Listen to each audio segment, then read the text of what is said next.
ಮೆಲುಕು ಆಗ್ತಿದೆ ಅಷ್ಟೇ ಕಣೋ. ಹೋಗ್ಲಿ ಬಿಡು, ಅದೊಂದು ಕೆಟ್ಟ ಕನಸನ್ನು ಮರ್ತು ಬಿಡು. ಹೇಗೋ ನಿಮ್ಮಮ್ಮನ ಕೊನೆ ಆಸೆಯಂತೆ ಪೊಲೀಸ್ ಅಧಿಕಾರಿ ಆಗಿದ್ಯಾ. ಇನ್ನೇನು ಆ ದುಷ್ಟ ಕೊಲೆಗಾರನಿಗೆ ಶಿಕ್ಷೆ ಆದರೆ ನಿಮ್ಮಮ್ಮನ ಕೊಲೆ ಮಾಡಿದವನ ಮೇಲೆ ಸೇಡು ತೀರದಂತೆ ಅಲ್ವಾ ಅಣ್ಣ? ಹೌದು ಬ್ರದರ್, ಅದಕ್ಕೆ ನಿನ್ನ ಸಹಾಯ ಬೇಕು. ಏಕೆಂದ್ರೆ ನೀನೊಬ್ಬ ಫೇಮಸ್ ಲಾಯರ್ ಅಲ್ವಾ. ಈ ಕೇಸ್ನಲ್ಲಿ ನನಗೆ ಕಾಲ ಕಾಲಕ್ಕೆ ಸರಿಯಾದ ಸಲಹೆ ಸೂಚನೆ ನೀಡಬೇಕು ಕಣೋ. ಅದರಲ್ಲೂ ನಾನು ನಾಳೆನೇ ಸ್ವಲ್ಪ ನಮ್ಮ ಊರಿಗೆ ಹೋಗ್ತಾ ಇದ್ದೇನೆ ಕಣೋ. ಇದೇನು ದಿಢೀರ್ ಅಂತ ಹೊರಟ್ಬಿಟ್ಟೆ? ಏನಿಲ್ಲ ಕಣೋ, ಸದ್ಯದಲ್ಲಿ ನನಗೆ ಉತ್ತರ ಕನ್ನಡ ಜಿಲ್ಲೆಗೆ ಟ್ರಾನ್ಸ್ಫರ್ ಕೂಡ ಆಗಲಿದೆ. ಮತ್ತೆ ಅಲ್ಲಿ ಹೋದ್ರೆ ನನಗೆ ನಮ್ಮ ತಂದೆಯನ್ನ ತಮ್ಮನನ್ನ ಹುಡುಕ್ಲಿಕ್ಕೆ ಸಹಾಯ ಆಗುತ್ತೆ ಅಲ್ವಾ.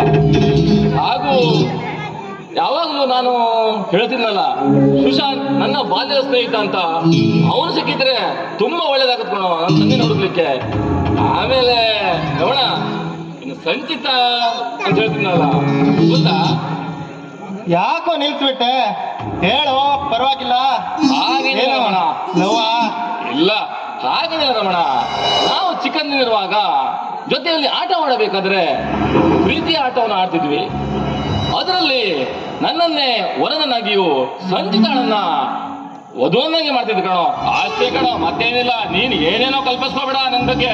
ಸರಿ ಸರಿ, ರಾಯರು ಏನೇನೋ ಕನ್ಸ್ ಕಾಣ್ತಿದ್ದೀರಾ. ಎಲ್ಲ ಒಳ್ಳೇದೆ. ನಡೀರಿ ಸಾಹೇಬ್ರೆ, ನಾಳೆ ಹೋಗಕ್ಕೆ ರೆಡಿಯಾಗಿ. ಹೌದು ಕಣೋ, ಹೋಗ್ಬೇಕು.